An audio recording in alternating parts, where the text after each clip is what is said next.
নবীজি বলেন, কারো অন্তরের মধ্যে যদি গম পরিমাণ, জব পরিমাণ, সরিষার দানা পরিমাণ ইমান থাকে, গম পরিমাণ, জব পরিমাণ, সরিষার দানা পরিমাণ ইমান, এই মানুষটা যদি বিভিন্ন অপরাধের কারণে জাহান্নামের সাজা ভোগ করতেও হয়, জাহান্নামের সাজা ভোগ করার পর আমি নবী বলে দিলাম একদিন জাহান্নাম থেকে বের হয়ে ওই সরিষা পরিমাণ ইমানের কারণে আল্লাহর জান্নাতে প্রবেশ করবে। খাঁটি ইমান, বিশুদ্ধ ইমান, এটার মধ্যে কোনো ঝামেলা করা যাবে না।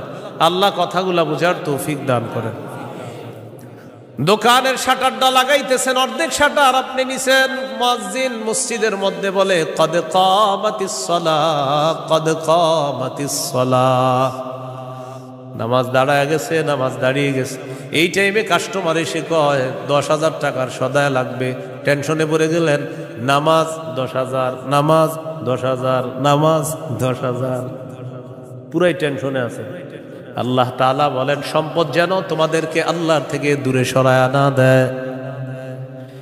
নামাজ দাঁড়িয়ে গেছে, আপনি শাটারও লাগাইতেছেন নামাজে যাওয়ার জন্য, আল্লাহ তাআলা বলেন এই শোনো, সম্পদ যেন আল্লাহর থেকে দূরে সরায় না দেয়। কাস্টমার কয় 10,000, মুয়াজ্জিন কয় কদ কামাতিস সালাহ, টেনশনে পড়ে গেছে, কি করব? সূরা তাহার 132 নম্বর আয়াতে আল্লাহ বলেন লা নাসআলুকা রিজকা নাহনু নারযুকুকা, নবী আপনার কাছে আমি রিজিক চাই না, আমি আপনারে রিজিক দেই। পরিবারকে নামাজের কথা বলেন, নিজে নামাজ পড়েন। নামাজের পর আল্লাহ তাআলা রিজিকের কথা কেন বললেন? কারণ রিজিকের টেনশনে মানুষ নামাজ থেকে দূরে থাকে। আল্লাহ বলেন বান্দা তুমি নামাজে যাও, আমি তোমার থেকে রিজিক চাই না, আমি আল্লাহ তোমাকে রিজিক দিয়ে দেই। আল্লাহ তাআলা বলেন ইন কানা আবাউকুম, যদি তোমাদের মা বাবা, ওয়া আবনাউকুম, যদি তোমাদের সন্তান, ওয়া ইখওয়ানুকুম, যদি তোমাদের ভাই বোন, ওয়া আজওয়াজুকুম, যদি তোমাদের বিবি, ওয়া আশিরাতুকুম, যদি তোমাদের পরিবার আত্মীয় স্বজন, ওয়া আমওয়ালুন ইখতারাফতুমুহা, যদি তোমাদের উপার্জিত সম্পদ, ওয়া তিজারাতুন তাখশাউনা কাসাদাহা, তোমাদের ব্যবসা, যেই ব্যবসায় লস হওয়ার টেনশনে থাকো, ওয়া মাসাকিনু তারদাউনাহা, যে বাসস্থান তোমরা অনেক ভালোবাসো, আহাব্বা ইলাইকুম মিনাল্লাহ ওয়া রাসূলিহি ওয়া জিহাদিন ফি সাবিলি, আল্লাহ তাআলা বলেন এই 8টা জিনিস যদি আল্লাহ এবং তার রাসূল চাইতে তোমাদের কাছে বেশি প্রিয় হয়, ফাতারাব্বাসু, অপেক্ষা করো, হাত্তা ইয়াতি আল্লাহু বিআমরি, আল্লাহ তাআলা গজব নিয়ে আসার অপেক্ষা করো। বলি নাউযুবিল্লাহ। কি শিখলাম? এই 8 জিনিসের প্রতি আমাদের মহব্বত আছে বেশি। আল্লাহ বলেন এইগুলা যদি আল্লাহর চেয়ে বেশি মহব্বতের হয়, নবীর চেয়ে বেশি মহব্বতের হয়, বেশি মহব্বতের হয়, তাহলে গজবের অপেক্ষা থাকো। তাহলে কি শিখলাম? এই 8 জিনিসের চাইতে আল্লাহকে বেশি ভালোবাসা, রসুলকে বেশি ভালোবাসতে হবে। আল্লাহ তৌফিক দান করে। এখানে কয় জিনিসের ভালোবাসার কথা হলো? 8 জিনিসের ভালোবাসার কথা। এবার আমার সাথে বলেন, সাধারণত মৌলিকভাবে 2টা জিনিস আমাদেরকে আল্লাহর থেকে দূরে রাখে। 1 সম্পদ, 2 সন্তান। এই 2টা মৌলিকভাবে আমাদেরকে খালি আল্লাহর থেকে গাফেল করে দেয়। সূরা মুনাফিকুনের 9 নম্বর আয়াতে আল্লাহ বলেন ইয়া আইয়ুহাল্লাযীনা আমানু লা তুলহিকুম আমওয়ালুকুম ওয়ালা আওলাদুকুম আন যিকরিল্লাহ। আল্লাহ তাআলা বলেন হে ঈমানদারগণ, লা তুলহিকুম আমওয়ালুকুম ওয়ালা আওলাদুকুম, তোমাদের সম্পদ, তোমাদের সন্তান তোমাদেরকে যেন গাফেল করে না দেয়, আন যিকরিল্লাহ, আল্লাহর স্মরণ থেকে যেন গাফেল করে না দেয়। আল্লাহু ওয়া রাসূলুহু আহাব্বা ইলাইহি মিম্মা সিওয়াহুমা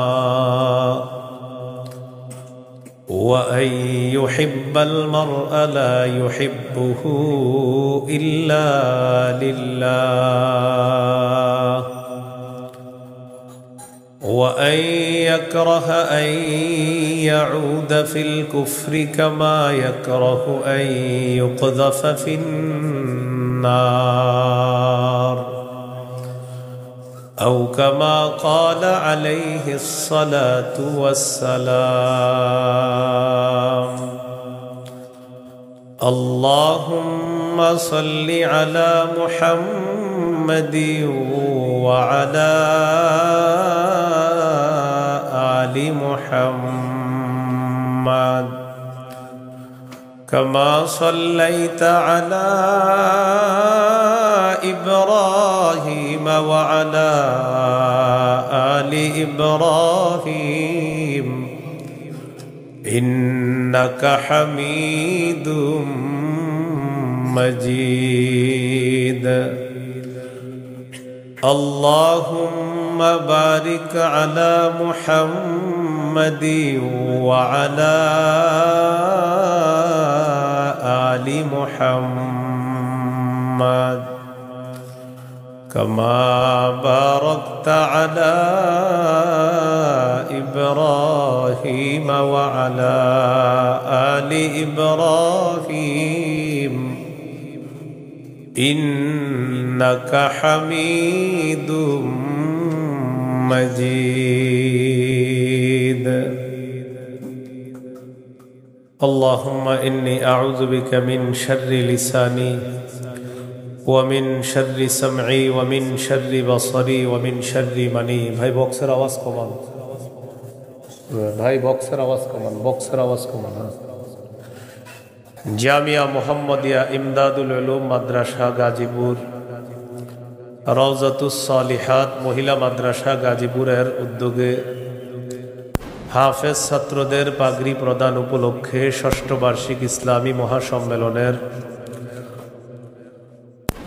গুরুত্বপূর্ণ আলোচনা পেশ করবেন আল্লামা মুফতি মিজানুর রহমান সাঈদ, প্রতিষ্ঠাতা পরিচালক শায়েখ Zakaria Islamic research centre Dhaka, প্রধান পৃষ্ঠপোষক অত্র জামিয়া।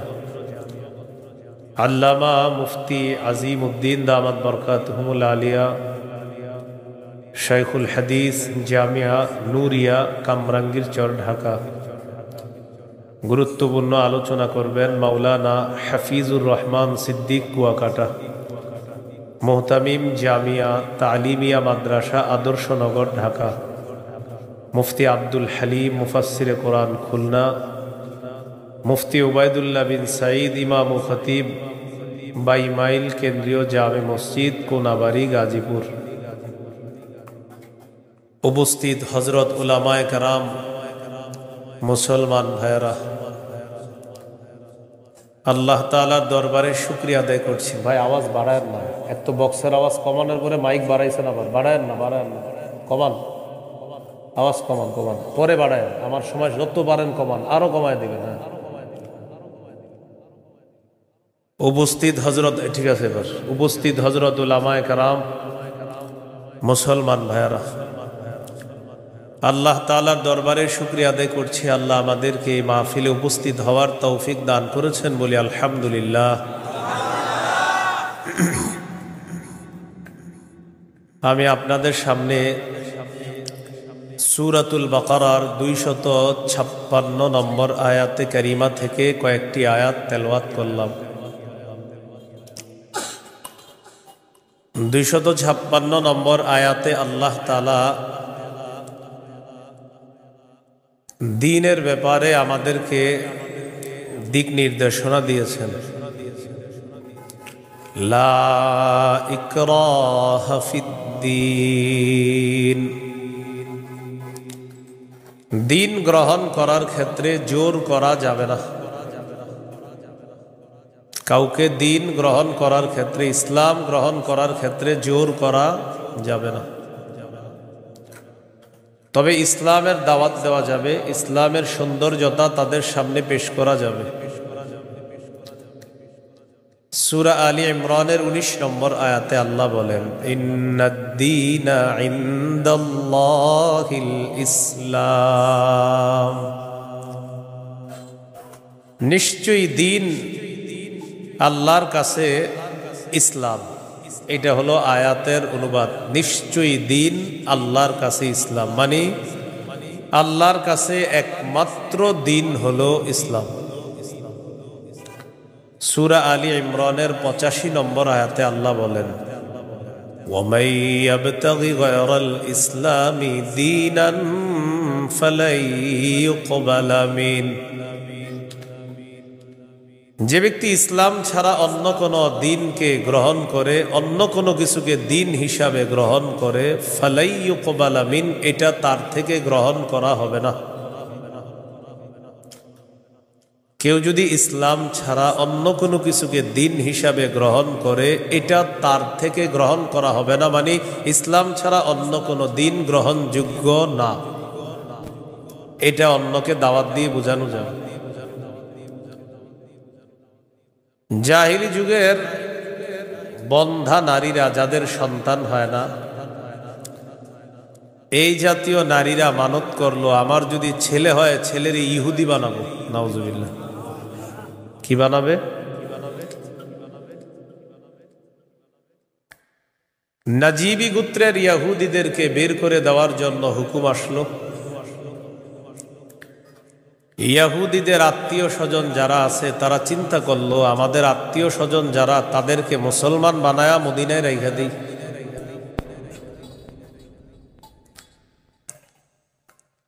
হুসাইন আল আনসার নামে নবীর একজন সাহাবী, তিনি রাসূল সাল্লাল্লাহু আলাইহি সাল্লামের কাছে গেলেন, গিয়ে বললেন, ইয়া রাসূলুল্লাহ, আমার দুজন পুত্র সন্তান খ্রিস্টান, আমি তাদেরকে যদি জোর করে মুসলমান বানিয়ে মদিনায় রেখে দিই। বাবা মুসলমান, সন্তান খ্রিস্টান। রাসূলুল্লাহ সাল্লাল্লাহু আলাইহি সাল্লামকে বললেন, আমি আমার দুই পুত্রকে যদি জোর করে মুসলমান বানিয়ে রেখে দেই, তখন আল্লাহ তাআলা সূরা বাকারার 256 নম্বর আয়াত নাজিল করলেন, লা ইকরাহা ফিদ্দীন। ইসলাম গ্রহণ করার ক্ষেত্রে জোর করা যাবে না। কদ তাবায়্যানার রুশদু মিনাল গাই। হেদায়েত স্পষ্ট হয়ে গিয়েছে গুমরাহি থেকে, পথভ্রষ্টতা থেকে। কোনটা হেদায়েত, কোনটা গুমরাহি, এটা মানুষের কাছে স্পষ্ট। এই কথা আল্লাহ কেন বললেন? হেদায়েত মানুষের সামনে এখন স্পষ্ট, এখন যদি মানুষ গ্রহণ না করে, এটা তার হতভাগা হওয়ার লক্ষণ। যদি সে গ্রহণ করে, এটা তার সৌভাগ্য, সে একজন সৌভাগ্যবান। সে সৌভাগ্যবান হওয়ার লক্ষণ হবে যদি হেদায়েত গ্রহণ করে। জোর করে বলা যাবে না তুমি মুসলমান হতেই হবে।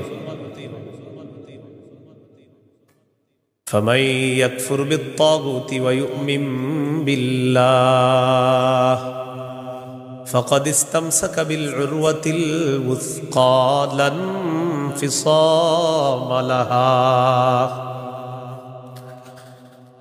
হেদায়েত স্পষ্ট হয়ে যাওয়ার পরেও যারা তাগুতকে অস্বীকার করবে, আল্লাহকে যারা বিশ্বাস করবে, হেদায়েত আর গুমরাহি দুইটা স্পষ্ট হয়ে যাওয়ার পর যারা তাগুতকে অস্বীকার করবে তথা পথভ্রষ্টতাকে বর্জন করবে, ওয়া ইউমিন বিল্লাহ, আর যারা আল্লাহকে বিশ্বাস করবে, ফাকাদ ইসতামসাকা বিল উরওয়াতিল উসকা, সে এমন এক মজবুত হাতলকে আঁকড়ে ধরলো, লা ইনফিসামা লাহা, যেই মজবুত হাতল কখনো ছুটে যাওয়ার সম্ভাবনা নাই। এমন এক মজবুত হাতল, যেই মজবুত হাতল তাকে জান্নাতে পৌঁছায় দেয়। এটা হলো তাওহীদ। বলেন, এটা কি? তাওহীদ। তাগুত দ্বারা উদ্দেশ্য হলো যত সীমালঙ্ঘনকারী আছে সবাই।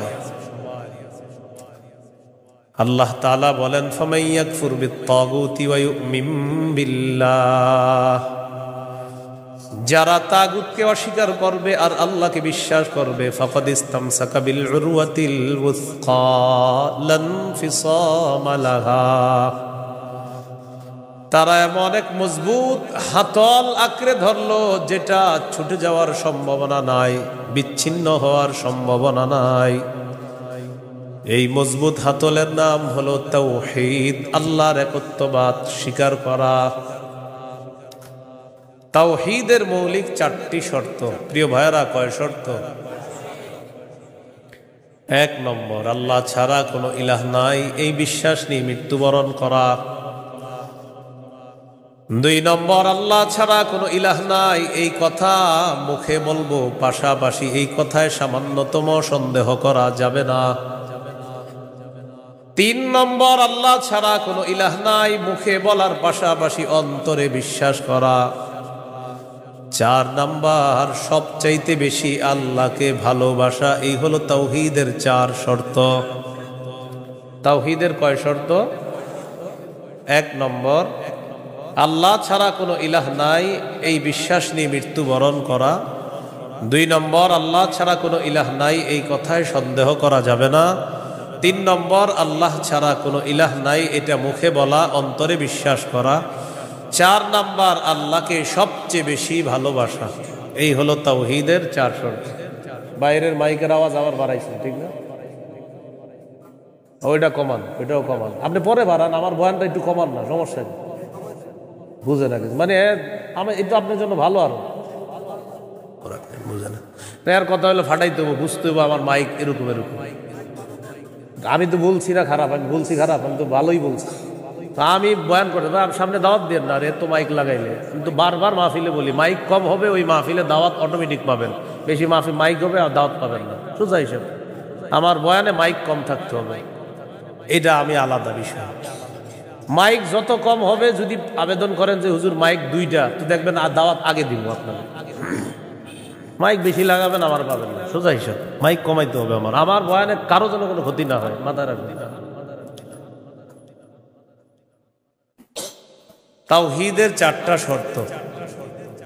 1 নম্বর, আল্লাহ ছাড়া কোনো ইলাহ নাই এই বিশ্বাস নিয়ে মৃত্যুবরণ করা। 2 নম্বর, আল্লাহ ছাড়া কোনো ইলাহ নাই এই কথায় সামান্য সন্দেহ করা যাবে না।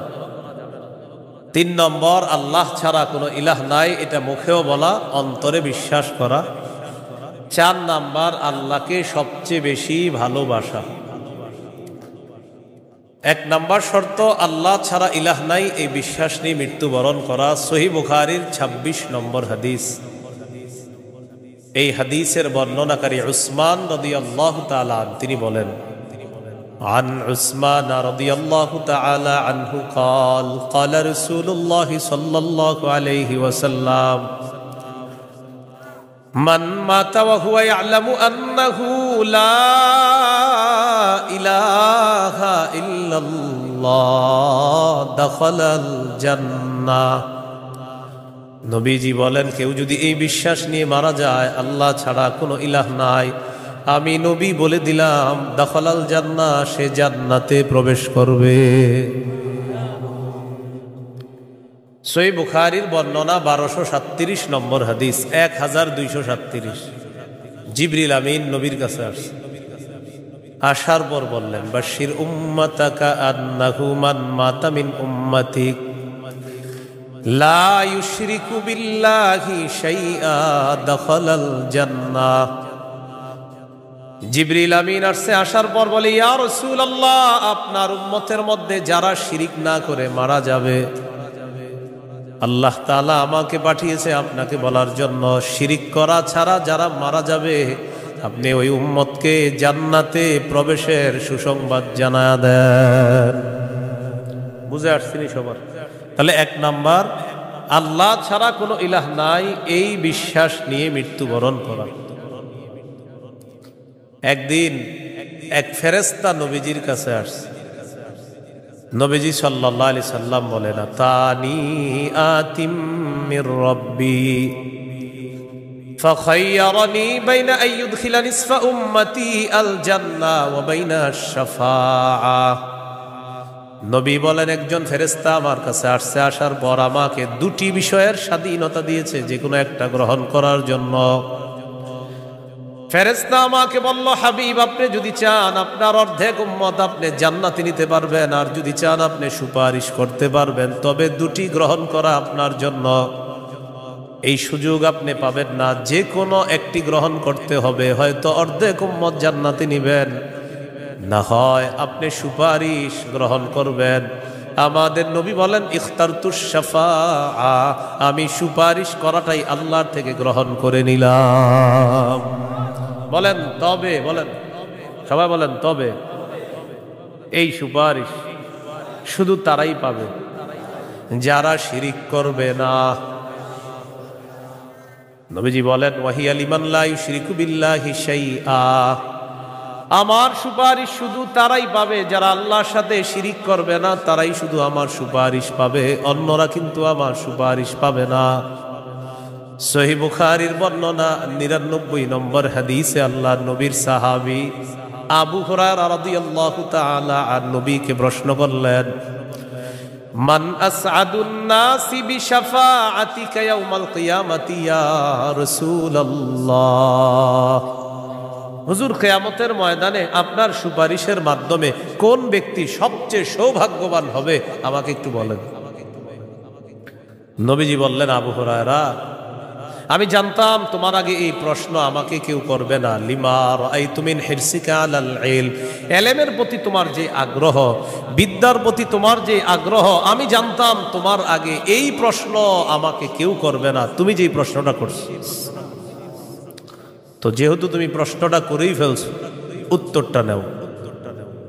আসাদুন নাসি বিশাফাআতি ইয়াউমাল কিয়ামাতি মান ক্বালা লা ইলাহা ইল্লাল্লাহ খালিসাম মিন কিবালি নাফসি, কোন ব্যক্তি যদি দিল থেকে বলে লা ইলাহা ইল্লাল্লাহ আর এই বিশ্বাস নিয়ে যদি মারা যায়, কিয়ামতের ময়দানে আমার সুপারিশের মাধ্যমে এই ব্যক্তি সবচাইতে সৌভাগ্যবান বান্দা হয়ে যাবে। কি শিখলাম বলেন? লা ইলাহা ইল্লাল্লাহ। তিরমিজির বর্ণনা 3592 নম্বর হাদিস। قال رسول الله صلى الله عليه وسلم ما عبد قال لا إله إلا الله مخلصا قط إلا فتحت له أبواب السماء حتى تفزع إلى العرش।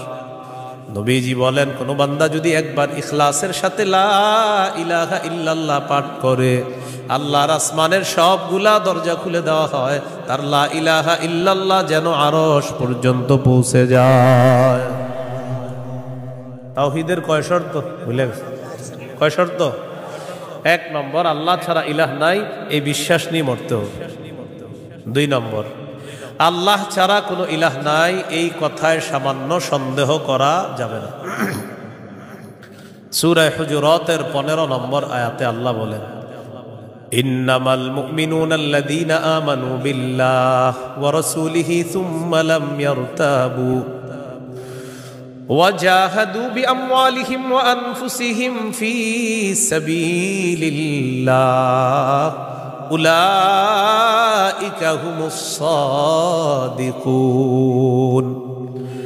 আল্লাহ তাআলা বলেন, প্রকৃত ঈমানদার হলো তারা যারা আল্লাহকে বিশ্বাস করে, রাসূলকে বিশ্বাস করে, সামান্য সন্দেহ করে না।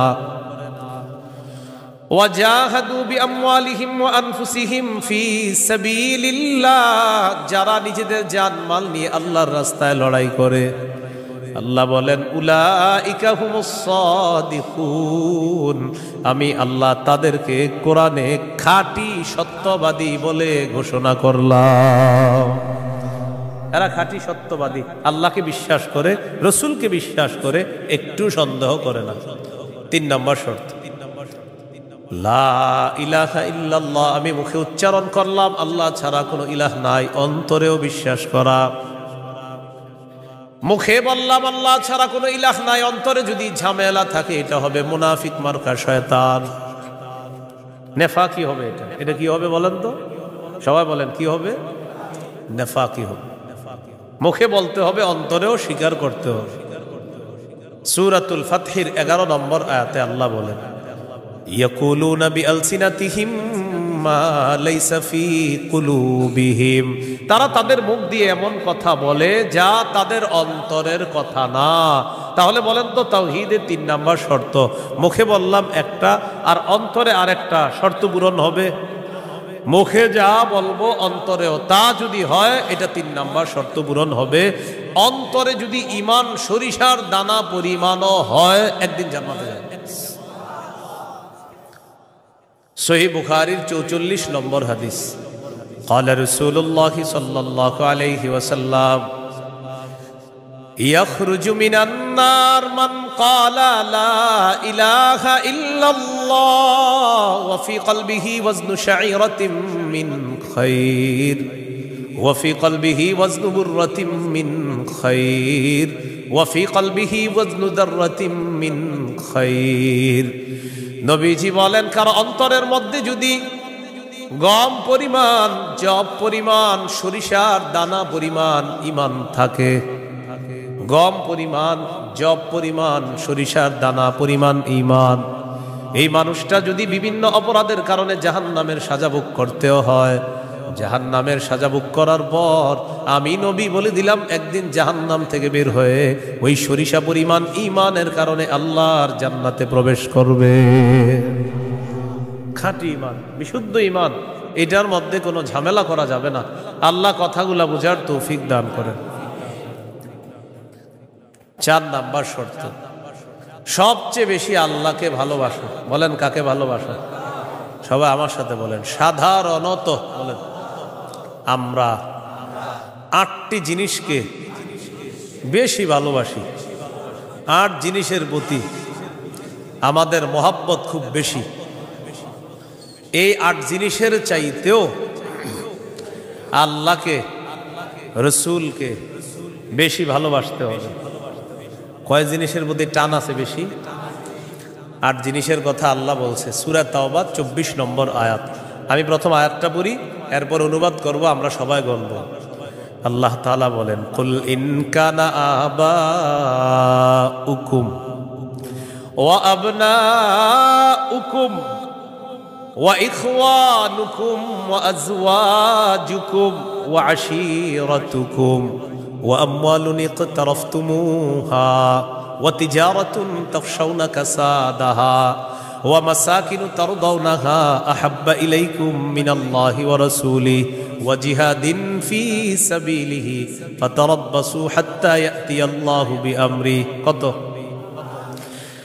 আল্লাহ তাআলা বলেন, ইন কানা আবাউকুম, যদি তোমাদের মা বাবা, ওয়া আবনাউকুম, যদি তোমাদের সন্তান, ওয়া ইখওয়ানুকুম, যদি তোমাদের ভাই বোন, ওয়া আজওয়াজুকুম, যদি তোমাদের বিবি, ওয়া আশীরাতুকুম, যদি তোমাদের পরিবার আত্মীয় স্বজন, ওয়া আমওয়ালুন ইখতারাফতুমুহা, যদি তোমাদের উপার্জিত সম্পদ, ওয়া তিজারাতুন তাখশাউনা কাসাদাহা, তোমাদের ব্যবসা, যেই ব্যবসায় লস হওয়ার টেনশনে থাকো, ওয়া মাসাকিনু তারদাউনাহা, যে বাসস্থান তোমরা অনেক ভালোবাসো, আহাব্বা ইলাইকুম মিনাল্লাহ ওয়া রাসূলিহি ওয়া জিহাদিন ফি সাবিলি।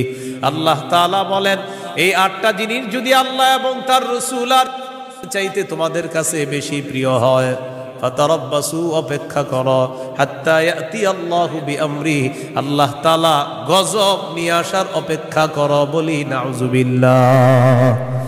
কি শিখলাম? এই 8 জিনিসের প্রতি আমাদের মহব্বত আছে বেশি। আল্লাহ বলেন, এইগুলা যদি আল্লাহর চেয়ে বেশি মহব্বতের হয়, নবীর চেয়ে বেশি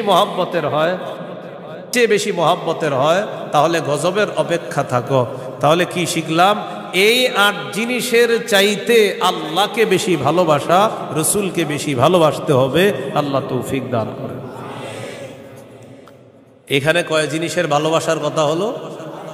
8 জিনিসের ভালোবাসার কথা। এবার আমার সাথে বলেন, সাধারণত মৌলিকভাবে 2টা জিনিস আমাদেরকে আল্লাহর থেকে দূরে রাখে। 1 সম্পদ, 2 সন্তান। এই 2টা মৌলিকভাবে আমাদেরকে খালি আল্লাহর থেকে গাফেল করে দেয়।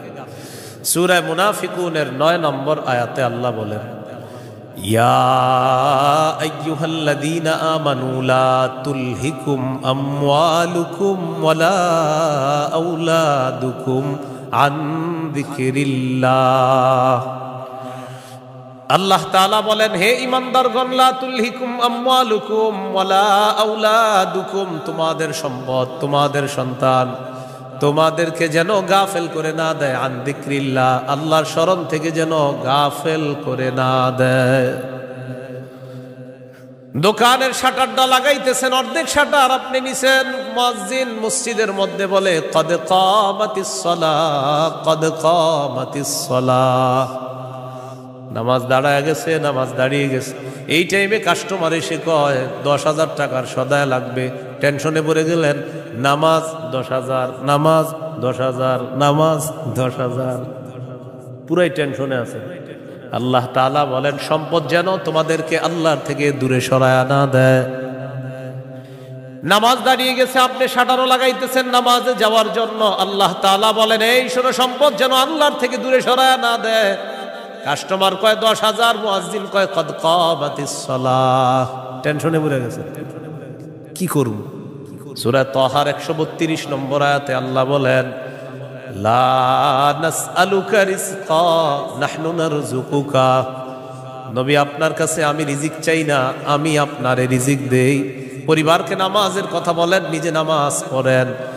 নামাজের পর আল্লাহ তাআলা রিজিকের কথা কেন বললেন? কারণ রিজিকের টেনশনে মানুষ নামাজ থেকে দূরে থাকে। আল্লাহ বলেন বান্দা তুমি নামাজে যাও, আমি তোমার থেকে রিজিক চাই না, আমি আল্লাহ তোমাকে রিজিক দিয়ে দেই। সম্পদ আল্লাহর থেকে দূরে রাখে। আর হলো সন্তান, সারাদিন কান্নাকাটি করে না, যেই জোহর নামাজে রওনা করবেন ওই টাইমে কয় আমি চিপস খাবো,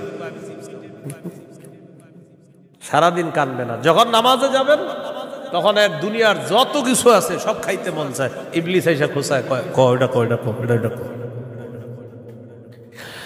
আপনি তখন বুদ্ধি করে কি করবেন, ওইটারে প্যাম্পাস পরায়া মসজিদের এক কোনায় নিয়ে বসাই থাকবেন, বসে থাকেন বসে থাকেন, বুঝেন নাই?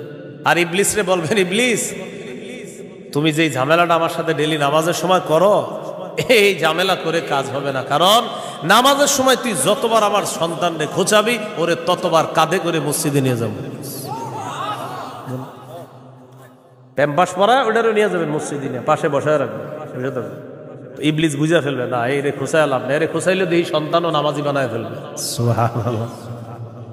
সম্পদ সন্তান আল্লাহর থেকে আমাদেরকে দূরে রাখে। প্রিয় ভাইয়েরা, এই দুই জিনিস যেন আমাদের মধ্যে এত মহব্বত গালেব না হয় যে এই দুই জিনিস এত পরিমাণ মহব্বত করতে গেলাম, আল্লাহকে ভুলে গেলাম, রসুলকে ভুলে গেলাম, আখিরাত ভুলে গেলাম। এমনটা ভালোবাসি, সন্তান ভালোবাসি, মা ভালোবাসি, বাবা ভালোবাসি ঠিক, কিন্তু এর চেয়ে বেশি ভালোবাসি আল্লাহ।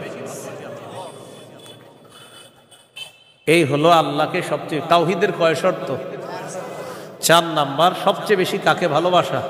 আল্লাহকে, রসুলকে সবচেয়ে বেশি ভালোবাসা, আল্লাহকে এরপর রসুলকে সবচেয়ে বেশি ভালোবাসা। সহিহ বুখারীর বর্ণনা 16 নম্বর হাদিস, ক্বালা রাসূলুল্লাহ সাল্লাল্লাহু আলাইহি ওয়াসাল্লাম সালাসুন মান কুন্না ফীহি ওয়াজাদা হালাওয়াতাল ঈমান। নবীজি বলেন 3টা বৈশিষ্ট্য যদি কারো মধ্যে থাকে, সে অন্তরের মধ্যে ঈমানের স্বাদ আস্বাদন করতে পারবে। 1 নাম্বার, ইয়াকুন আল্লাহু ওয়া রাসূলুহু আহাব্বা ইলাইহি মিম্মা সিওয়াহুমা। আল্লাহ, আল্লাহ রসুল ছাড়া যত কিছু আছে সব কিছুর চাইতে আল্লাহ আর তার নবীকে বেশি ভালোবাসা। 2 নাম্বার, ওয়া আইয়ুহিব্বাল মারআ লা ইউহিব্বুহু ইল্লা লিল্লাহ। কোন মুসলমানকে শুধুমাত্র আল্লাহর জন্য ভালোবাসা। 3 নাম্বার, আইয়াকরাহা আইয়াউদা ফিল কুফরি কামা ইয়াকরাহু আইয়ুকযাফা ফিন্নার। আগুনের মধ্যে পুড়ে যাওয়া যেমন অপছন্দ, তেমনি ভাবে কুফরি করাটাও এমন অপছন্দ হওয়া। কোটি কোটি টাকা আপনার সামনে রাখা হলো আর বলা হলো আগুনে পুড়ে মারা যাও, আপনি তখন জবাব দিবেন আপনার কি মাথা খারাপ? আগুনে পুড়ে যদি আমি মারা যাই, তুই কোটি টাকা দিয়ে আমি করব কি? এবার আপনাকে বলা হলো কোটি কোটি টাকা দেওয়া হবে, তুমি কুফরি করো, আপনি জবাব দিবেন কোটি টাকার বিনিময়ে যেমন দুনিয়ার আগুনে পুড়তে চাই না, তেমনি ভাবে কোটি টাকার বিনিময়ে কুফরি করে জাহান্নামের আগুনেও পুড়তে চাই না। নবীজি বলেন কারো মধ্যে যদি এমন অনুভূতি থাকে আগুনে পুড়ে যাওয়া তার অপছন্দ, তেমনি ভাবে কুফরি করাটাও তার কাছে অপছন্দের, আল্লাহ তাআলা তার অন্তরের মধ্যে ঈমানের স্বাদ তৈরি করে দিবেন, ঈমানের স্বাদ দিবেন। তো এই 3টার মধ্যে একটা হলো আল্লাহকে বেশি ভালোবাসা। বলেন তো তাওহীদের কয় শর্ত? 1 নম্বর, আল্লাহ ছাড়া কোনো ইলাহ নাই, এই বিশ্বাস নিয়ে মৃত্যুবরণ করা। 2 নাম্বার আল্লাহ ছাড়া কোনো ইলাহ নাই, এটার মধ্যে একটুও সন্দেহ করা যাবে না। 3 নাম্বার আল্লাহ ছাড়া কোনো ইলাহ নাই, এটা মুখে বলা, অন্তরে স্বীকার করা, বিশ্বাস করা। 4 নাম্বার আল্লাহকে সবচেয়ে বেশি ভালোবাসা। এই 4 শর্ত পূরণ করে আমরা যেন কবরে যেতে পারি, আল্লাহ তাআলা তৌফিক দান করেন। এরপরে আল্লাহ বলেন ওয়াল্লাহু সামিউন আলিম, আল্লাহ সর্বশ্রোতা সর্বজ্ঞানী। এটা হলো সূরা বাকারার 256 নম্বর আয়াত। এখন আপনাদেরকে 56 নম্বর আয়াত থেকে জিজ্ঞাসা করতে চাই, একটা হলো তাগুতের দল আর একটা হলো আল্লাহর দল। দুনিয়াতে মৌলিকভাবে মানুষের দল 2টা, একটা হলো হিজবুল্লাহ আল্লাহর দল, আর একটা হিজবুশ শয়তান শয়তানের দল। এই 2 দল মৌলিকভাবে মানুষের মধ্যে সূরা মুজাদালায় 2 দলের কথা আছে। তো এই 2 দলের মধ্যে আমরা কার দলে থাকবো? আল্লাহর দলে না শয়তানের দলে? আল্লাহর দলে আমরা যারা থাকবো, আল্লাহ আমাদের অভিভাবক হয়ে যাবে। এই কথাটা আল্লাহ সূরা বাকারার 257 নম্বর আয়াতে বলতেছে। মন দিয়ে শুনেন কি বল। আল্লাহু ওয়ালিয়ুল্লাযীনা আমানু, যারা ঈমানদার তাদের অভিভাবক আল্লাহ। সুবহানাল্লাহ। আপনারা মাঝে মাঝে এমনি দোয়া করতে পারেন না, আল্লাহ আপনি আমার অভিভাবক, আল্লাহ আপনি অভিভাবক। আল্লাহ সূরা বাকারার 257 নম্বর আয়াতে বলছেন আপনি আমার অভিভাবক। আল্লাহ আমি তো সমস্যায় আছি, আমারে সমাধান করে দাও। এইভাবে বলতে হবে, আল্লাহ আপনি বলছেন আপনি আমার অভিভাবক, আল্লাহ আপনি আমার সমস্যা সমাধান করে দেন। এইভাবে আল্লাহকে বলতে হবে। আল্লাহু ওয়ালিয়ুল্লাযীনা আমানু, আল্লাহ বলেন যারা ঈমানদার তাদের অভিভাবক হলেন আল্লাহ। ইউখরিজুহুম মিনাজ যুলুমাতি ইলান নূর, আল্লাহ তাআলা অভিভাবক ঈমানদারদেরকে অন্ধকার থেকে বের করে আলোর দিকে আল্লাহ তাআলা নিয়ে যায়। ওয়াল্লাযীনা কাফারু আউলিয়াউহুমুত তাগুত, আর যারা কাফের তাদের অভিভাবক হলো শয়তান। বলেন তো ঈমানদারের অভিভাবক কে? কাফেরের অভিভাবক কে? উলাইকা আসহাবুন নারি হুম ফিহা খালিদুন। আল্লাহ বলেন যারা তাগুতের অনুসারী তারা চিরস্থায়ীভাবে জাহান্নামে থাকবে। বলি নাউজুবিল্লাহ। তাগুত বলা হয় যত সীমা লঙ্ঘনকারী আছে, জালেম, সব তাগুত। এই তাগুত এটা পুরুষ হোক আর মহিলা হোক, এই তাগুত যারা এরা জালেম অথবা জালেমা, সব তাগুত। তবে কষ্টের বিষয় আর দুঃখের বিষয়, আমরা বারবার এক তাগুত ছেড়ে আরেক তাগুতকে ধরি। এক তাগুত ছেড়ে আরেক তাগুতকে কি করি? ধরি। কেন ধরি জানেন? বৃষ্টি থেকে বাঁচার জন্য ঝর্ণা নিচে এসে দাঁড়ায়। আর কি কোথায় দাঁড়াই? বাঁচার জন্য কি থেকে কোথায় এসে দাঁড়াই? এক তাগুতকে ছেড়ে আরেক তাগুত ধরা, মানে বৃষ্টি থেকে বাঁচার জন্য ঝর্ণার নিচে এসে দাঁড়ায়। ভাই কিছু ঘটনা কি? ঝর্ণার নিচে কেন? আর বললেন না বাইরে বৃষ্টি, তো এনে কি? এই জন্য মনে রাখবেন, শত্রু এটা কখনো বন্ধু হবে না। এরে আপনি যতই মনে করেন বন্ধু, এই শত্রু সব সময় শত্রু। সূরা মাঈদার 51 নম্বর আয়াতে আল্লাহ বলে দিয়েছেন। এবার আল্লাহ তাআলা কি বলে দেখেন, সূরা বাকারার 257 নম্বর আয়াতগুলো, 258 নম্বর আয়াতে আল্লাহ তাআলা এবার আমাদের আকীদা বিশুদ্ধ করবে। কি বিশুদ্ধ করবে বলেন তো? দুনিয়াতে আমাদের অভিভাবক কে? বেঁচে আছি কে বাঁচিয়ে রাখছেন? মৃত্যু দিবেন কে? মৃত্যুর পর জীবিত করবেন কে? এই আকীদাটা এখন আল্লাহ তাআলা সংশোধন করবে যে শোনো, আমি তোমাদেরকে বাঁচিয়ে রাখছি, মৃত্যুর পর আমি জিন্দা করব, কিন্তু এখানে কোনো সন্দেহ করবা না। এই আকীদা 258, 259, 260 এই 3 আয়াতের মধ্যে আল্লাহ আমাদেরকে আকীদা দিয়ে দিবেন, দুনিয়াতে যেমন তোমাদেরকে রাখছি আমি, আখিরাতেও তোমাদেরকে আবার পুনরুত্থান করব, এই ক্ষমতাও আমি আল্লাহর। সূরা বাকারা 258, 259, 260 দেখেন কি বলে। ألم تر إلى الذي حاج إبراهيم في ربه أن آتاه الله الملك إذ قال إبراهيم ربي الذي يحيي ويميت قال أنا أحيي وأميت قال إبراهيم فإن الله يأتي بالشمس من المشرق فأت بها من المغرب فبهت الذي كفر والله لا يهدي القوم الظالمين নবী আপনি কি দেখেন নাই ওই ব্যক্তির ব্যাপারে চিন্তা করেন নাই যে ব্যক্তি ইব্রাহিম নবীর সাথে তার রবের ব্যাপারে ঝগড়া করেছে, যেই রব তাকে রাজত্ব দান করেছে ওই রবের ব্যাপারে লোকটা ঝগড়া করেছে ইব্রাহিম নবীর সাথে। আল্লাহ তাআলা বলেন এই ব্যক্তি হলো বাবেল শহরের বাদশাহ নমরুদ। ইব্রাহিম নবীর সাথে ঝগড়া লাগছে, এই কারণে নমরুদকে আল্লাহ তাআলা রাজত্ব দান করছে। রাজত্ব পাওয়ার পর নমরুদ কয় আমি খোদা। ইব্রাহিম নবী বললেন আমার রব রব্বি আল্লাযী ইহয়ী ওয়া ইউমীত, আমার রব হলেন তিনি যিনি জীবন দেয়, যিনি মৃত্যু দান করেন। নমরুদ পাল্টা জবাব দিয়ে বলে ক্বালা আনা উহয়ী ওয়া উমীত, আমিও তো জীবন দেই আমিও তো মৃত্যু দেই। নাউজুবিল্লাহ। হ্যাঁ, ইব্রাহিম নবী বললেন রব তিনি যিনি জীবন দেয় মৃত্যু দেয়। নমরুদ কথা আমিও তো জীবন দিই মৃত্যু দিই। তো ইব্রাহিম নবী তাহলে কি করতে হবে? আমারও রব মানো, কারণ আমিও জীবন দিই মৃত্যু দিই। ইব্রাহিম নবী বললেন কিভাবে? জেলখানা থেকে দুইজন আসামি ধরে আনছে, একজনকে মেরে ফেলছে আর একজনকে ছেড়ে দিছে। মারার পর বলে এই যে দেখো আমি মৃত্যু দিলাম, ছেড়ে দেওয়ার পর বলে এই যে দেখো আমি জীবন দিলাম। কি ইন্টারন্যাশনাল পদ্ধতির জীবন মৃত্যু! হ্যাঁ, দুইজনকে ধরে আনছে, একটাকে হত্যা করছে আর একটাকে ছেড়ে দিছে। হত্যা করার পর বলে দেখো জীবন দিলাম মৃত্যু দিলাম, জীবন দিলাম কিভাবে? আর একটাকে ছেড়ে দিছে, এটা ছেড়ে দেওয়ার পর বলতেছে আমি তাকে জীবন দিলাম। আপনারা বলেন এটা কি জীবন মৃত্যু? ইব্রাহিম নবী চিন্তা করলেন এরে এমন এক কথা বলে আটকাইতে হবে যেই কথার পরে আর ঝগড়া করবে না। قال إبراهيم فإن الله يأتي بالشمس من المشرق فأت بها من المغرب। ইব্রাহিম নবী বললেন আমার রব আল্লাহ প্রতিদিন সূর্য পূর্ব দিক থেকে উঠায়, তুমি পশ্চিম দিক থেকে উঠায় দাও। তুমিও তো রব, তোমার দাবি অনুযায়ী। নাউজুবিল্লাহ। ফাবুহিতাল্লাযী কাফার, আল্লাহ তাআলা বলেন যে ঝগড়া করছে নমরুদ কাফের, ধরাশয়ী হয়ে গেল, ঝগড়ায় হেরে গেল।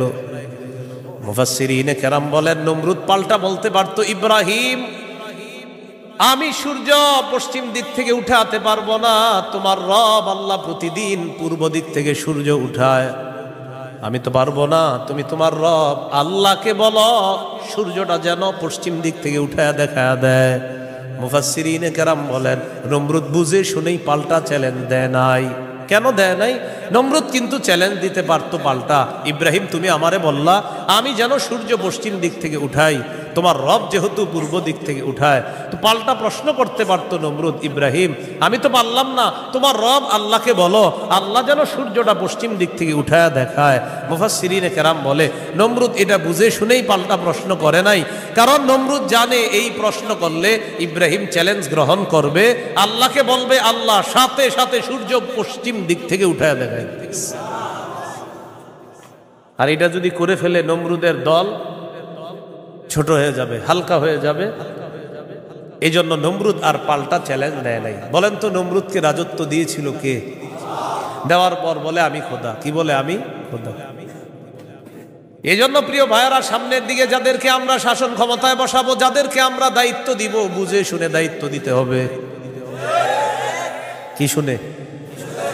বলেন আমার সাথে প্রতিদিন 2 রাকাত অতিরিক্ত নফল নামাজ পড়ব, পড়ার পর 3টা দোয়া করব। 1 নাম্বার আল্লাহ, বলেন আল্লাহ কিয়ামতের আগে বাংলাদেশে আর কোন নারী প্রধান চাই না। হ্যাঁ, কি প্রধান চাই না? সবাই জোরে বলেন কেন? আরো জোরে বলেন, আরো জোরে, আরো জোরে। قال رسول الله صلى الله عليه وسلم لا يفلح قوم ولوا امرهم امرأتان। নবীজি বলেন ওই জাতি কিছুতেই কখনোই সফল হবে না যেই জাতি তাদের নেতৃত্বে কোনো নারীকে বসায়া দেয়। আপনি বুঝেন আর না বুঝেন আমার নবীর কথা সঠিক। তো এই জন্য এই একটা বিষয়ে দোয়া করবেন। 2 নাম্বার দোয়া বলেন আল্লাহ মরার আগে বাংলাদেশে শরিয়া আইন দেখে যেতে চাই। কি আইন? দেয়ালে দেয়ালে লিখে দিবেন শরিয়া আইন চায় না তারা। বলেন, কোন না কোন অপরাধে অপরাধী যারা। বলেন আমার সাথে, শরিয়া আইন চায় না তারা, কোন না কোন অপরাধে অপরাধী যারা। চোর শরিয়া আইন চাইবে না, হাত কাটা যাবে। ধর্ষক শরিয়া আইন চাইবে না, তাকে পাথর মেরে হত্যা করা হবে, তার উপর ইসলামের শাস্তি প্রয়োগ করা হবে। এই জন্য ধর্ষক চাইবে না, চোর চাইবে না। আমাদের দেশে যদি আসলে শরিয়া আইন চালু হয়, বিগত দিনের শুধু চুরির বিচার করতে করতে সুপ্রিম কোর্ট হাইকোর্টের বিচারপতিরা ক্লান্ত হয়ে যাবে। শুধু চুরির বিচার হলে, কিসের বিচার? এটা 2 নাম্বার দোয়া করবেন। 3 নাম্বার দোয়া বলেন, আল্লাহ আমাদের দেশে এমন একজন শাসক দিয়ে দেন, যেই শাসক মৌলিক 4টি কাজ করবে।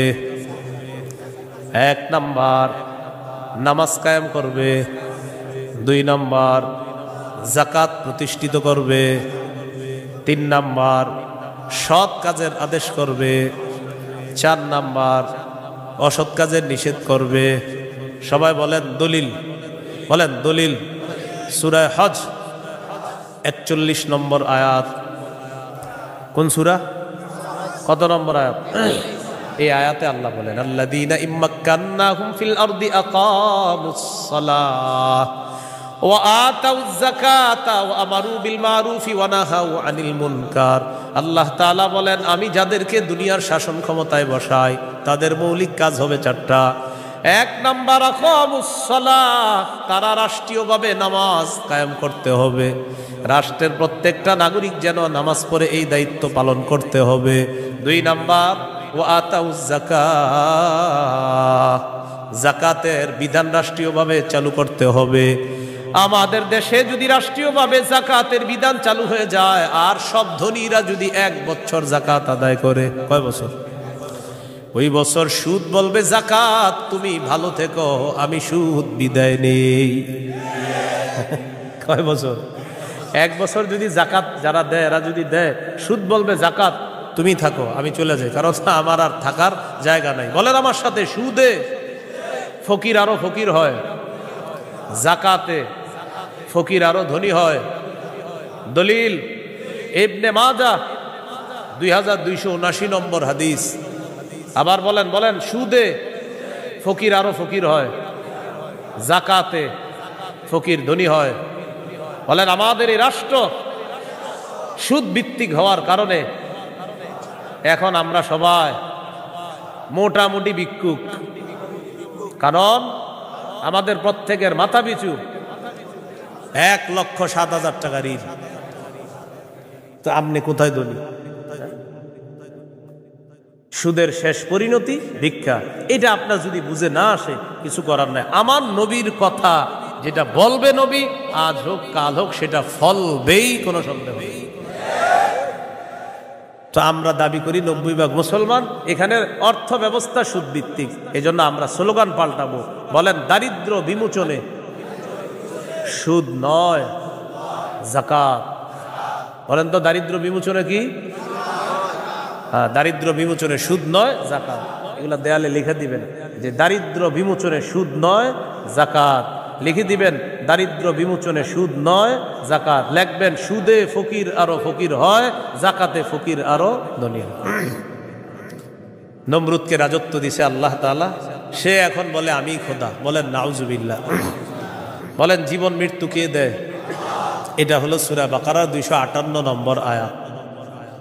259 নম্বর আয়াতটা শোনার আগে আগে বুঝেন। এক ব্যক্তি এক এলাকার সামনে দিয়ে যাইতেছে, যাওয়ার সময় দেখে কি এলাকার সবগুলা ঘর বাড়ি ছাদের উপরে পড়ে রয়েছে, নিচে ছাদ, উপরে ঘর বাড়ি। আপনাদের এলাকার ছাদ কি নিচে থাকে না বাড়ির উপরে থাকে? কয়েকজন কইছে, মানে অন্যদের ঘর বাড়ির ছাদ নিচে থাকে। ঘর বাড়ির ছাদ কই থাকে? এটা প্রথমে বললেন না কেন? মানে প্রথমে কয়েকজন কইছে কয়েক উপরে, মানে অন্যদের ছাদগুলা নিচে। আপনাদের ঘর বাড়ির ছাদ কই? তো এই কথাটা প্রথমে বললে সমস্যা ছিল কি? এক ব্যক্তি যাইতেছে এক এলাকার সামনে দিয়ে, যাওয়ার সময় দেখে ঘর বাড়ি সব ধ্বংস হয়ে পইরা রয়েছে, নিচে হইল ছাদ, উপরে ঘরবাড়ি। উনি এই বিষয়ে দেখা সাথে সাথে বললেন, আল্লাহু আকবার, আল্লাহ কত মহান, এদেরকে ধ্বংস করলেন আল্লাহ, আবার আল্লাহ কিভাবে জিন্দা করবে, এটা ওনার সন্দেহ না, এটা ওনার কি না সন্দেহ না, এটা উনি বিস্ময় প্রকাশ করতেছে, আল্লাহ কত মহান, আবার কিভাবে আল্লাহ জিন্দা করবে, এটা মুখ দিয়ে বলে ফেলছে। সাথে সাথে আল্লাহ তাকে মৃত্যু দিচ্ছে। 100 বছর মৃত অবস্থায় রাখছে। কয় বছর? 100 বছর মৃত অবস্থায় রাখছে। 100 বছর পর জিন্দা করছে। জিন্দা করার পর তাকে জিজ্ঞাসা করলেন, আপনি কয় বছর মৃত অবস্থায় ছিলেন? তো জবাব দিলেন, 1 দিন বা আধা দিন। আল্লাহ তাআলা বললেন, আপনি 100 বছর ছিলেন মরা। কয় বছর? ওই যে উনি বলছিলেন মরাকে আল্লাহ কিভাবে জিন্দা করবে, আল্লাহ দেখাই দিতেছে। আপনার খানা পানির দিকে তাকান তো তাকাইছে, খানা পানির দিকে তাকায় দেখে খানা পানি পচে নাই। সুবহানাল্লাহ। কয় বছর? এবার আপনার গাদার দিকে তাকান তো তাকাইছে গাদার দিকে, গাদাটার কি অবস্থা দেখে কি গাদা পচে গলে মরে মাটির সাথে মিশে গেছে। আল্লাহ তাআলা বুঝায়, এই জন্যই তো আমি আল্লাহ। সুবহানাল্লাহ। এবার আল্লাহ তাআলা বললেন, দেখেন গাদার অস্থিগুলা মাটির সাথে মিশে গেছে, আমি এগুলারে উঠাই। তো হাড্ডি উঠাইছে, উঠানোর পর এটার উপরে আল্লাহ গোস্তের প্রলেপ দিয়ে এটার মধ্যে প্রাণ সঞ্চার করে আবার গাদা জিন্দা করে দিচ্ছে। বলেন মৃতকে জিন্দা করে কে? এই কথাটাই আল্লাহ তাআলা বলেন, আও কাল্লাযী মাররা আলা ক্বরিয়াতি ওয়া হিয়া খাফিয়াতুন আলা উরুশিহা।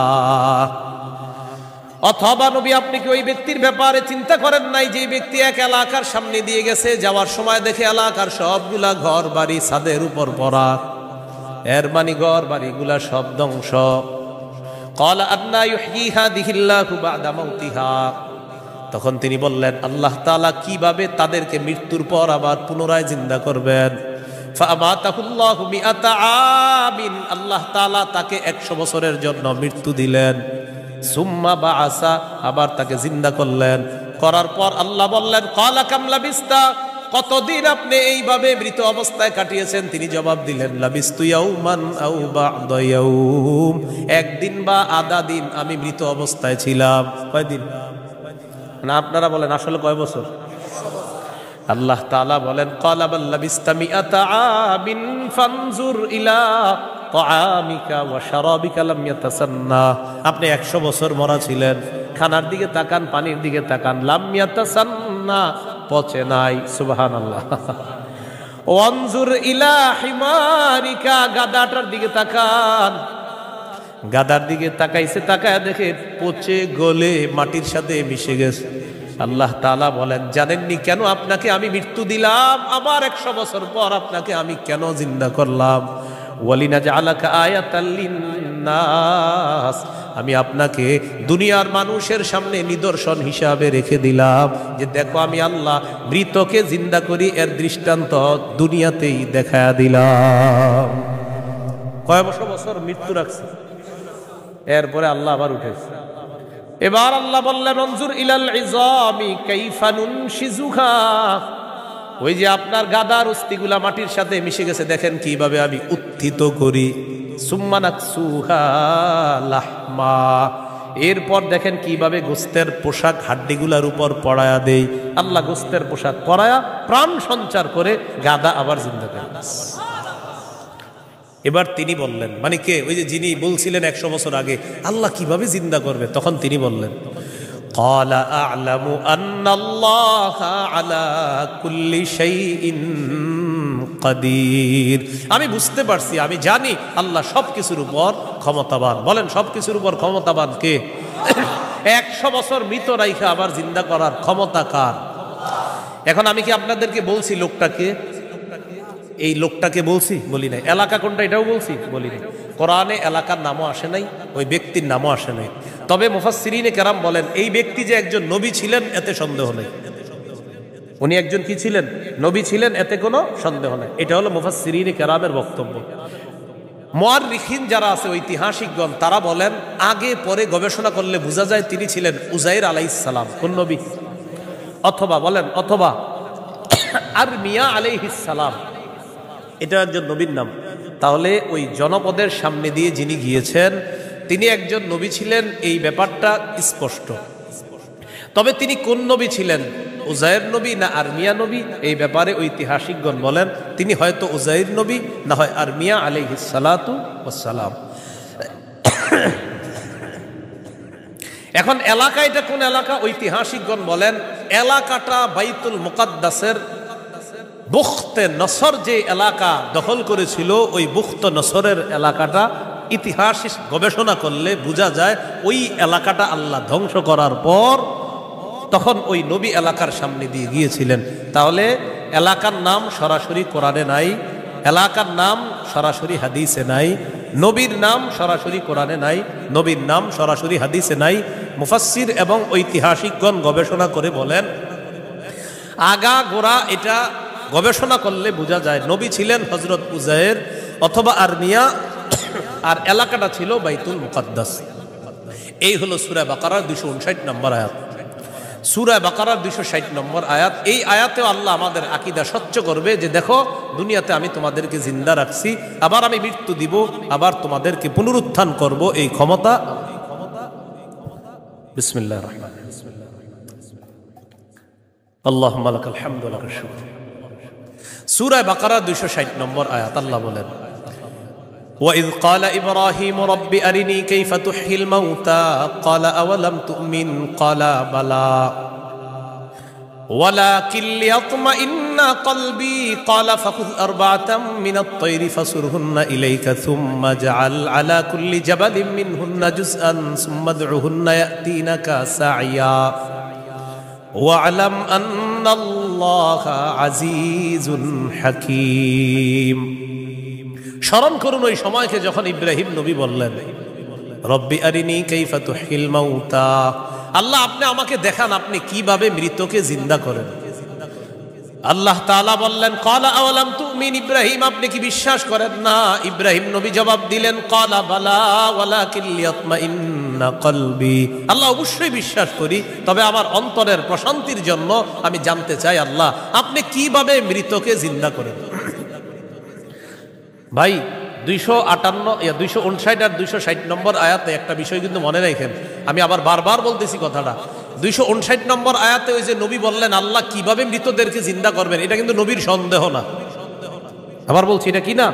সন্দেহ না, বলেন বিস্ময়, কি উনি আশ্চর্য হচ্ছেন।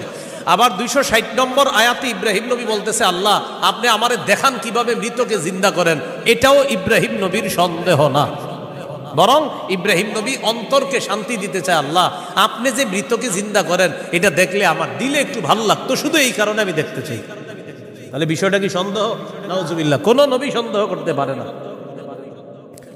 তো আল্লাহ তাআলা বললেন ক্বালা ফাকুজ আরবাতাম মিনাত তায়র, ইব্রাহিম আপনি 4টা পাখি ধরেন, ফাসুরহুন্না ইলাইকা, এই 4টি পাখি আপনি বসে আনেন, আপনার আয়ত্তে আনেন।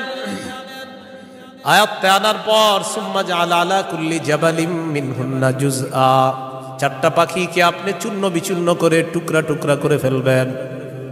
টুকরা টুকরা করার পর এই পাখিগুলার টুকরা টুকরা বিভিন্ন পাহাড়ের মধ্যে আপনি ছিটায় দিবেন। কোন পাখির টুকরাটা কোন পাহাড়ের মধ্যে আছে এটা আপনার জানা নাই। এবার আপনি তাদের নাম ধরে আপনি ডাকবেন। আল্লাহ তাআলা বলেন আমার হুকুমে যেই যেই পাখির টুকরাগুলা যেই পাহাড়ের মধ্যে আছে ওই টুকরাগুলা আমি আল্লাহ প্রত্যেক পাহাড় থেকে আলাদা আলাদা করে একত্রিত করে অবিকল ওই পাখির মধ্যে প্রাণ সঞ্চার করে দিব। পাখি আপনার সামনে উঠতে উঠতে উপস্থিত হয়ে যাবে। তো আল্লাহ বলেন ফাসুরহুন্না ইলাইকা, এটা আপনি বসে আনেন, আয়াতটা আনেন। সুম্মা জাআল আলা কুল্লি জাবালিম মিনহুন্না জুজআ, এগুলার টুকরা টুকরা করে আপনি পুরা সব একসাথে করে ফেলবেন। এখন বলেন তো 4 পাখি একসাথে টুকরা টুকরা করলে কোন পাখির টুকরা কোথায় আছে এটা কি বলা যাবে? ইব্রাহিম নবীকে বললেন আলাদা আলাদা পাহাড়ের মধ্যে রেখে দেন। রাখার পর এবার আপনি ডাক দিবেন। ডাক দেওয়ার পর দেখবেন ওই আলাদা টুকরাগুলা একত্রিত হয়ে যেই যেই পাখির টুকরা আমি আল্লাহর হুকুমে ওই পাখির শরীরে যাবে, আমি প্রাণ সঞ্চার করে দিব, পাখি আপনার সামনে উঠতে উঠতে উপস্থিত হয়ে যাবে। শেষে আল্লাহ বলেন ওয়ালাম, জেনে রাখেন আল্লাহ আজিজুন হাকিম, আল্লাহ মহাপরাক্রমশালী, আল্লাহ মহাপ্রজ্ঞাময়। 3টি বিষয়। 1 নাম্বার বলেন আল্লাহর কাছে মনোনীত ধর্মের নাম কি? ইসলাম। ইসলামের দাওয়াত অন্যের সামনে দেওয়া যাবে কিনা? যাবে। ইসলাম গ্রহণে কাউকে কি জোর করা যাবে? 2 নম্বর, মৌলিকভাবে মানুষের দল কয়টা? 2টা। একটা কার দল? আল্লাহর দল। আর একটা কার দল? শয়তান। ইমানদারের অভিভাবক কে? কাফেরদের অভিভাবক কে? শয়তান। 3 নম্বর, আমাদেরকে দুনিয়াতে জীবিত রাখছে কে? মৃত্যু দিবে কে? মৃত্যুর পর আবার জিন্দা করবেন কে? এই 3টি বিষয় সূরা বাকারার 256 থেকে 260 নম্বর আয়াত পর্যন্ত আমরা জানলাম। আল্লাহ তাআলা আমাদের সকলকে আকীদা বিশুদ্ধ করে স্বচ্ছ করে আমরা যেন মরা। 2 নম্বর, আল্লাহ ছাড়া কোনো ইলাহ নাই, সন্দেহ করা যাবে না। 3 নম্বর, আল্লাহ ছাড়া কোনো ইলাহ নাই, এটা মুখে বলা, অন্তরে বিশ্বাস করা। 4 নম্বর, আল্লাহ ছাড়া কোনো ইলাহ নাই, এই কথা তখন প্রমাণ হবে যদি আমি সবচেয়ে বেশি আল্লাহকে ভালোবাসি। বলেন তো কয় জিনিসকে সাধারণত বেশি ভালোবাসি আমরা? 8 জিনিস। এই 8 জিনিস থেকেও কাকে বেশি ভালোবাসতে হবে? আল্লাহ। আল্লাহ তাআলা আমাদের সকলকে আজকের সূরা বাকারার 256 থেকে 60 নম্বর আয়াত পর্যন্ত মৌলিক মূল 3টি কথা ছিল। 1 নাম্বার, আল্লাহর কাছে মনোনীত ধর্ম ইসলাম, এটা গ্রহণ করতে হবে, বাকি গ্রহণ করার ক্ষেত্রে কাউকে জোর করা যাবে না। 2 নাম্বার, একটা শয়তানের দল, একটা আল্লাহর দল। আল্লাহর দলের অভিভাবক আল্লাহ, শয়তানের দলের অভিভাবক মানে যারা, তাদের অভিভাবক হলো শয়তান। তাগুত যারা ইহুদি খ্রিস্টান, তাদের অভিভাবক হলো শয়তান। 3 নাম্বার, আল্লাহ জীবিত রাখছে, আল্লাহ মৃত্যু দিবেন, আল্লাহ আবার জিন্দা করবেন। এই আকীদা, বিশুদ্ধ স্বচ্ছ আকীদা নিয়ে যেন আমরা কবরে যেতে পারি, আল্লাহ তাআলা তৌফিক দান করেন। সুবহানাল্লাহি ওয়া বিহামদিহি, সুবহানাকাল্লাহুম্মা ওয়া বিহামদিকা, আশহাদু আল্লা ইলাহা ইল্লা আনতা, আস্তাগফিরুকা ওয়া আতুবু ইলাইক। আমিন ওয়া আখিরু দাওয়ানা আলহামদুলিল্লাহি রাব্বিল আলামিন। আসসালামু আলাইকুম।